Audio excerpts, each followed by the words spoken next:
मेरा नाम अमजद है, ज़िला गुजरांवाला का मैं रहायशी हूँ। 48 साल मेरी उम्र है और तुर्की में मुझे तकरीबन 2 साल हो गए हैं।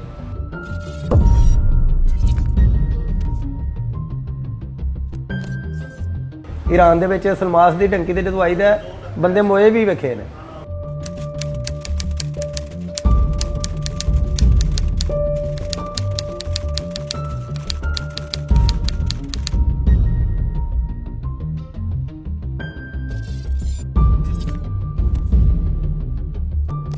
मैं इरादा किया ना टंकी लाने का, तो मैं फिर एक एजेंट लभ्या जिला गुजरात में ही, ਉਹਦੇ ਨਾਲ ਰਾਬਤਾ ਕੀਤਾ। ਉਹਨੇ कह रही कोई बात नहीं है, ਤੁਹਾਨੂੰ ਇੰਜ बड़े अच्छे तरीके ਨਾਲ ਲੈ ਜਾਵਾਂਗੇ, कोई मसला नहीं है, ਤੁਸੀਂ पैसे देने वाली गल करो।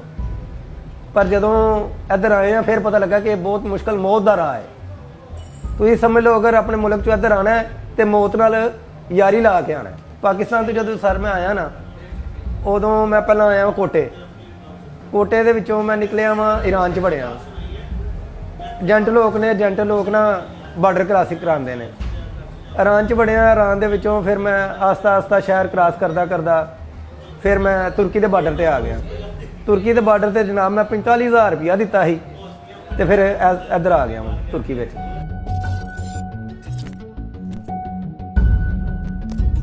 जो मैं गया वहाँ तो जिले गुजरात में आदत है इधर आने की, ठीक है जी। उत्थे बहुत ज़्यादा एजेंट है। मेरी कुछ दोस्तों नाल गपशप हुई, उन्हें कहा चलो चलिए फिरन टुरन ईरान तो तुर्की तो यूनान चलने हैं। मैं उन्होंने राज़ी हो गया। 4 मेरिया बेटियां ने वड्डियां, 3 मेरे बच्चे ने काम के काबल नहीं। मेरे को इन्ने पैसे नहीं मैं वापस तुर जा।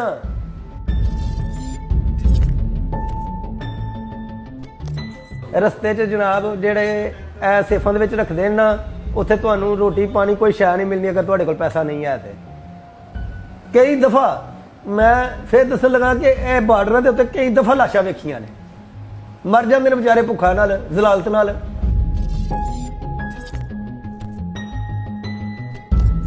22 रुपये का सर जी लीरा है, तो 300 रुपया हफ्ता ला लो, 400 रुपया 1200 रुपया बंदा, 1200 नाल की करोगे तुसीं? जलालत ही है।